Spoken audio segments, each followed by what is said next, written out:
Less than 24 hours remain until you as the students get to decide who sits in the SRC body for the 2025-2026 year. And we've gathered a couple of candidates from each portfolio to really prove their case as to why you should vote for them on Wednesday, which is actually tomorrow in the SRC elections here at the University of Pretoria. Good morning, I'm your host and facilitator for this debate. My name is Thrive25, and welcome to the SRC election debate for the portfolio Day Students and External Campus Affairs. And this is powered by the Elections Management and Consulting Agency of Africa. Allow me to introduce our candidates. Furthest from me, we have Terence Shiri. Next to him, we have Boitumelo, rather Serekanyane. And next to her, we have Jessica Tawani. A few ground rules before we begin. Please ensure that we're respectful at all times throughout the debate. No discrimination of any kind will be tolerated. A question will be asked to each and every one of you, of which you'll have an opportunity to respond to that question, and then your fellow candidates can then rebut or add on to whatever you have to say as well. Remember that this is a debate, so more interaction is definitely great. For time reasons, please try to keep your arguments as concise as possible, and let's try our best not to interrupt one another, as we'll all have the opportunity to speak. This sounds pretty self-explanatory, right? Cool, let's get right into it. I'm going to start with Terence. You know, the challenges that are faced by day students, particularly in those that are commuting to and from campus in parts of Pretoria and beyond, often include transport difficulties, among other issues as well. How would you propose to address these issues for day students, including systematic issues, to create a more inclusive and support for university students at the University of Pretoria? Well, thank you for the question. As I was introduced, my name is Terence Shiri, running under the banner of the EFF. So the answer to that question, day students are a very vital part of the University of Pretoria community.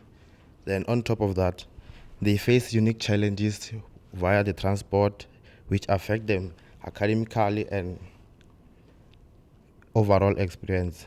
Then transport and safety and limited access to resources are at heart of these struggles. Then to address transport difficulties, I will advocate for the introduction of real-time digital shuttle track app that will allow students to see bus routes, schedules, and estimate time arrival. This not only to save time, but also to reduce anxiety for students to rely on university transport. Then beyond the university buses, and I will come up with a strategy where we partner up with Tshwane Bus Service and Metro Rails and how trains, where they give students discounts for their transport and even e-hailing also. Thank you. Now, Boitumelo, I see you nodding quite a bit. Do you agree with some of what Terence is saying, or do you think that those solutions aren't enough for day students? I agree with what he's saying. With collaborating with, I would say rideshare companies, local rideshare companies, whereby the bus services could run between external campuses and central locations during peak hours, particularly before and after class schedules. And I would say with this collaboration, we could negotiate potentially or fund through student fees and university subsidies, which could alleviate transport costs for students, as well as reduce the stress of availability for the transport reliability and safety for the students as well. I'd like you to pass the mic over to Jessica. Jessica, I want us to talk about the experiences of day students on campus. A lot of students have complained that different campuses have different experiences. So some resources will be better allocated to certain campuses, for example, the Hatfield campus, while other campuses feel somewhat neglected. These are some of the issues that have been highlighted by day students. How is this something that you aim to address, if you were elected into this portfolio? How would you bridge that gap? Thank you for the question. It's an undeniable truth that every campus is different, not just from the resources, but also what is taught on the campuses. We have to create a equal, not just an equal, but equity. Is it equity? Yes, equity, where every campus is given equal resources within what they do, because you can't give Hatfield medical devices. No one on this campus does medicine, but you can give them the adequate equipment, like proper working computers. On other campuses, you'd give the same allocation of resources, but to different things, just so that everyone can have adequate resources. But not only that, I think the vibes that come with each campus are different. Hatfield campus, you can always find something happen in the piazza. But is that the same for external campuses? I pretty much doubt it. When it comes to having an equal vibe, it comes down to the day students and external campuses affairs SRC person to make sure that each campus, there's someone going there to make sure that their voices are heard, to make sure that they have a space which they can relax, just be themselves and be seen. Because even if it's not a main campus per se, like Hatfield campus, it's still a campus nonetheless. There's still students from UP going there, and they still deserve to be seen. Now, I'd like you to pass the mic to Terence. Terence, you just heard what Jessica has said. She's saying we need an approach of equity, of which we allocate resources based off of the need of each campus. Do you think that that's the approach that we should actually be taking? Or do you think that maybe it's time we neglect Hatfield campus and then actually focus on the other campuses? What's your take on that? Well, on that, I agree with what she said, but I can also add that she has to advocate for cross-campus campaigns, such as collaboration with sports committees and societies and other leadership bodies so that they can operate in hybrid format, allowing external students to engage in meeting events and also in elections through online platforms. Thank you. And Boitumelo, do you have, before I move on to Jessica, Boitumelo, do you have anything to add, or do you have anything to counter based off of what Jessica and Terence have said? I believe that suggesting hybrid learning experiences is essential to showing dedication to external campuses, as well as I think we should work closely with administration to assess and address disparities in resource allocations. We could conduct assessments to evaluate the effectiveness of resources allocation that can help identify the gaps and also guide future funding in allocating those resources needed for the students. So I do agree with what they are saying. And now, Jessica, you had something to say a bit earlier on. I'll allow you to say your point. I just wanted to pose a question. Terence, you mentioned a very important point about hybrid learning where you include technology. How do you create that balance? Because if you add technology, it does allow others to join, but it also takes away from others in the sense that they won't start showing up. They'll be like, oh, I'll just do it online. And how do you strike that balance where even though you are including them, how do you still have that personal connection with them over technology? Thank you. That's also a great question. On top of that, remember, going online is also a saving cost for transport from coming away from a distance to come to campus. So I think it's also a good one to do it online, because remember, some can come to campus to attend counseling events, career service. So if it is also offered online, so it's also a good thing to students. Thank you. Now, oh yes, Boitumelo, you have something to say. Hybrid learning experience is a personalized learning experience for all students. We should also let them know of the consequences of not attending, of just neglecting classes because they are online.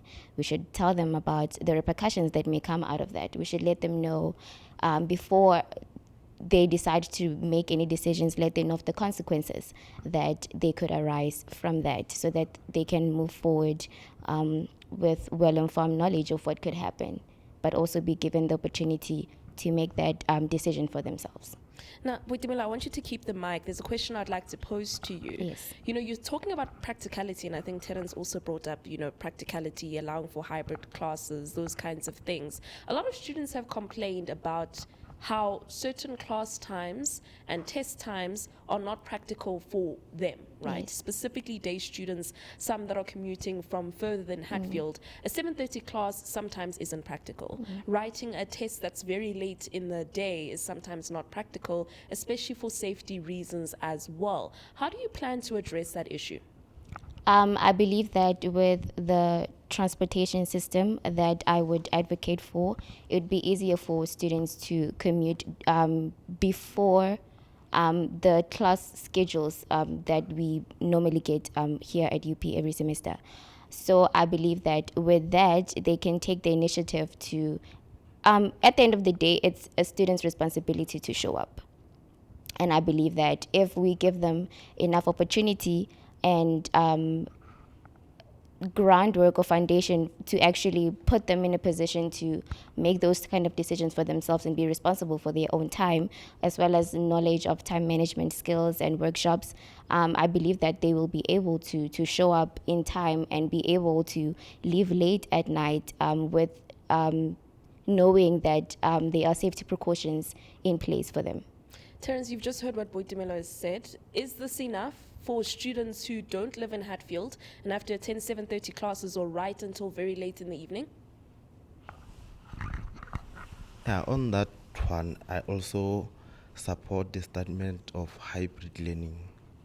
Online learning can also solve that problem. Thank you. And Jessica, do you have something to add? Do you think that there are other solutions that we possibly can have for day students who can't really commute and attend a 7:30 class or have a test that's so late in the day? That's where I think it comes down to using what UP has.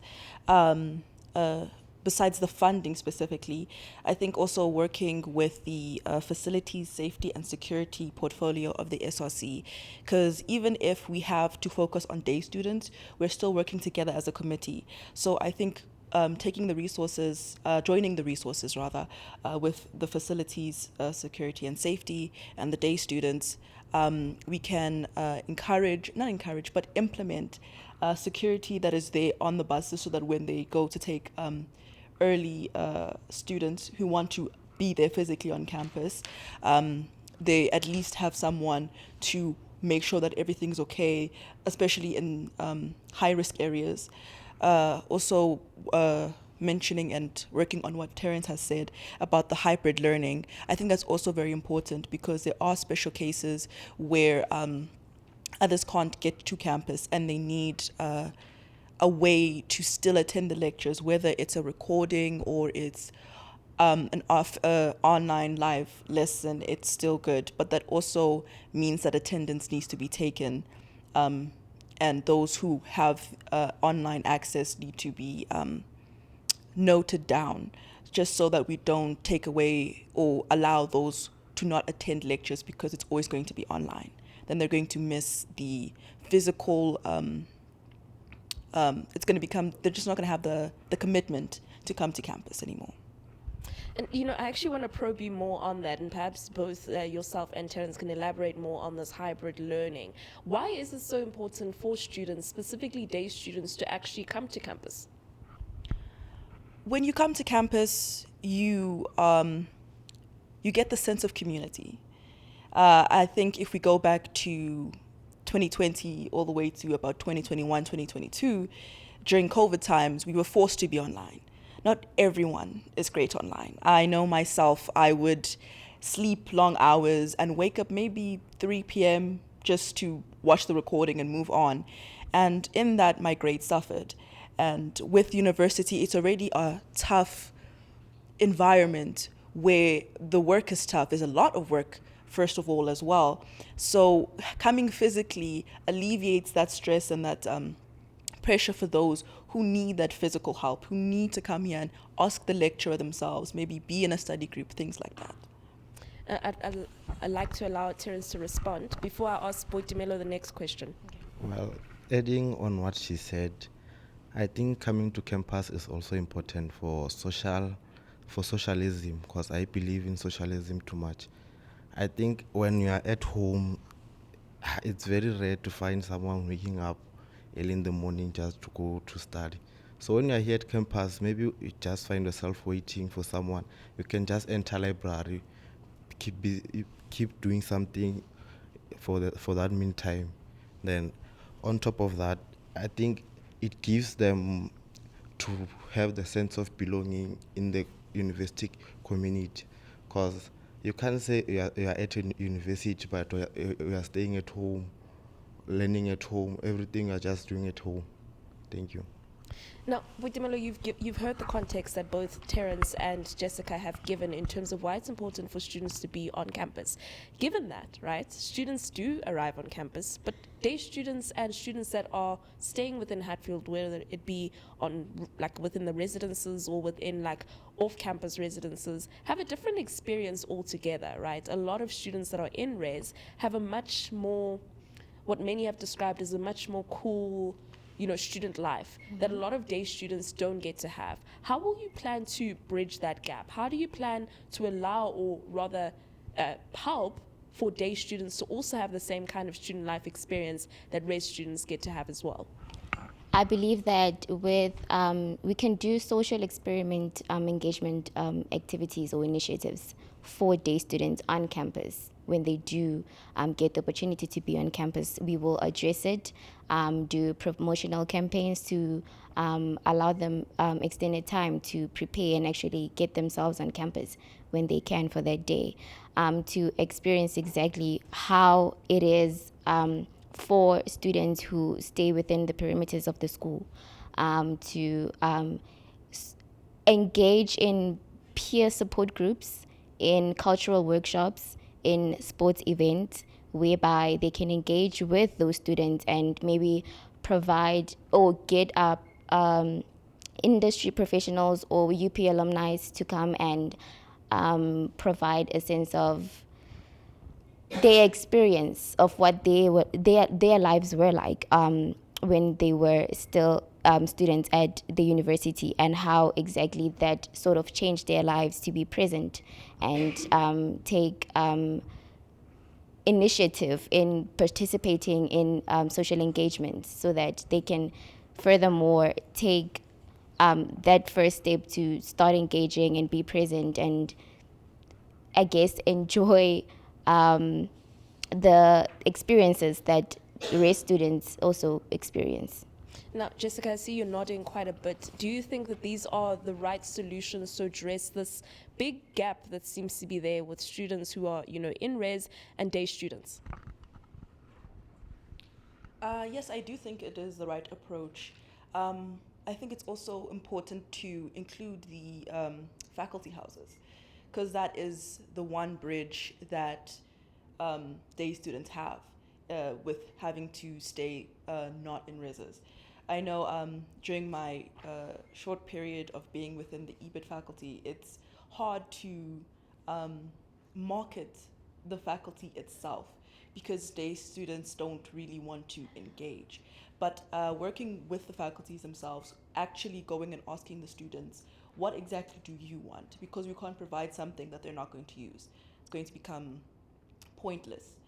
So I think also including the faculty houses, incorporating them to be in the same playing field as reses, so that each and every day student has a point of relaxation, a point of connection within their faculties and also across faculties when we have when faculties come together to create an event. It seems like Butimela has something to say. Yes, I just wanted to add on with race faculties collaborating with faculty, like campus faculties. I think we could try to go to external campuses and promote these social engagement events, so that it's not just one-sided. They also know or get information from the race faculties of what exactly they can expect or what they would gain from those experiences. And Terence, do you have anything to add? We're hearing two different solutions in terms of addressing this gap that seems to be there with resident students as well as day students. What's your take on that? Well, my take on that, I support what she said, whereby supporting rotational outreach programs, which the university have to be traveling all around campuses, such as financial aid groups, career service groups, and the student wellness physical visit for the external campuses, which will give students a direct access to critical service without a cost of inconvenience of traveling. So on top of that, I can add that most of the students that are staying at RESIS, they are usually funded by NSFAS. So those who stay at home, maybe they might suffer from funding or not receiving bursaries and stuff, but they should feel also included when they come to campus. That's why in the university we have day houses, faculty, and I also mentioned I mentioned it in my manifesto while presenting, or I will initiate a sub house council, which will also take part in making everyone feeling welcome on campus. Thank you. And you're speaking about manifestos, and it's almost leading me into the final points.